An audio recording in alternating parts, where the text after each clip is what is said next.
اليوم ولله الحمد تم اختياري ككاتب جهوي على رأس مكتب جهوي بمدينة ورزازات جهة درعا فيلالت التابع للمنظمة الديمقراطية واللوجستيك للنقل السياحي.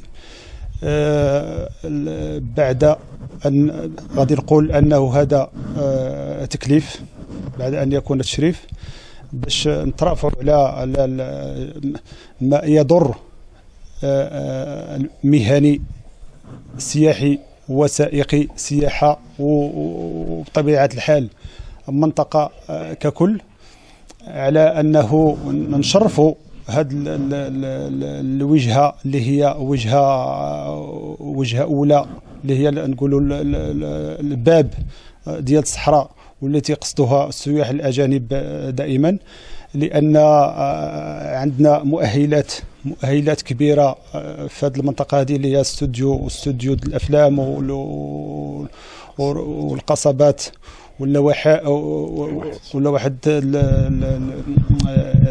بالنسبة للوحات في طريق سكورة قلعة مكونة، يعني تما كاين هذا واد ديال الورود ومن تما الديزير الصحراء. حنا بينا نبينوا للعالم انه عندنا مؤهلات اللي يجيو عندنا السياح، وبغينا نشرفوا هذه المهنه باش ان شاء الله الرحمن الرحيم تكون الدوله شريفه بسياحها. ملي غادي يجي عندنا السائح الحمد لله غادي يلقى كاع المؤهلات اللي هي غادي تتبين ان المملكه المغربيه بلد سياحي وبلد مضياف وناسها كرماء وناسها تيبغوا بعضياتهم. اليوم الحمد لله كان عرس في هذه الجهة العزيزة علينا وعلى جميع سكان المغرب. الحمد لله سمعة المكان هي شاكرة نفسها الحمد لله. دائما تيقولوا شي واحدة في هذه المنطقة تيقولوا كان الناس الطيبوبة الكرم. الحمد لله يعني كان تأسيس اليوم كان هذا المؤتمر لتأسيس مكتب جهوي على الدرعا فيلالت، نقابتنا التي تدافع عن السائق والمهني في قطاع النقل السياحي. هنالك في هذه المنطقة عندنا إكراهات صراحة، هي علاش غادي نخدموا إن شاء الله. بغينا باش تبقى الصورة زوينة للبلد، راه واحد النسبة كثيرة يعني ديال السياح اللي تتزور المغرب لابد تجي لهذه المنطقة. شهرة المكان يعني بغات واحد الخدمة نقية إن شاء الله. حنا كنقل سياحي نشتغل على تزيين صورة البلد. هذا السائق هو أول من يستقبل السائح وآخر من يودعه. بغينا إن شاء الله باش يتكون دائما، وحنا غاديين في هذه المسائل ديال تكوين السائق المهني. خدات على عاتق ديالها باش تكون هذا السائق ويكون إلى الأحسن باش يعطينا واحد الصورة زوينة على البلد.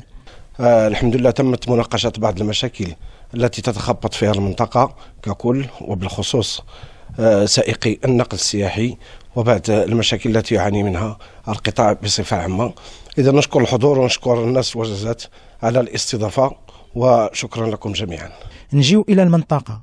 طرقات جينا على مستوى طريق تيشكا لقينا فيها بعض الاختلالات، يعني الطريق مازال ما كملاتش في الانشاء ديالها، بدا تيطيح داكشي. نقولوا ما كاينش المسائل ديال الطبيعه، ولكن ماشي حتى لهذه الدرجه. بينا تكون واحد شويه تاع الصرامه، المراقبه ديال الدوله باش حجر يتساقط عندهم الوسائل. راه طرقات تصاوبات علاش ما تيوقعش فيها؟ علاش في طريق سيار تيديروا مسائل الامان، علاش هذا الطريق ما تكونش فيها كذلك؟ ونتمنوا الدوله تسرع بالنفق اللي يربط الجهه لرفع وفك العزله عن المنطقه. المناطق الثانيه يعني نمشيو الى اقصى الجنوب اتجاه الصحراء، الرمال الذهبيه التي يعشقها السائح اللي تيجي للمغرب، تيقول لك ضروري نمشي للمرزوقه زاكوره. الواحات، راه سبحان الله حبانا الله بهذه الطبيعه في هذا البلد. حتى لو التربه راه يستهويك، والله الا لون التربه تختلف من مكان تحس بواحد الراحه هنا. لذا احنا غادي ما نبعدوش في الميدان.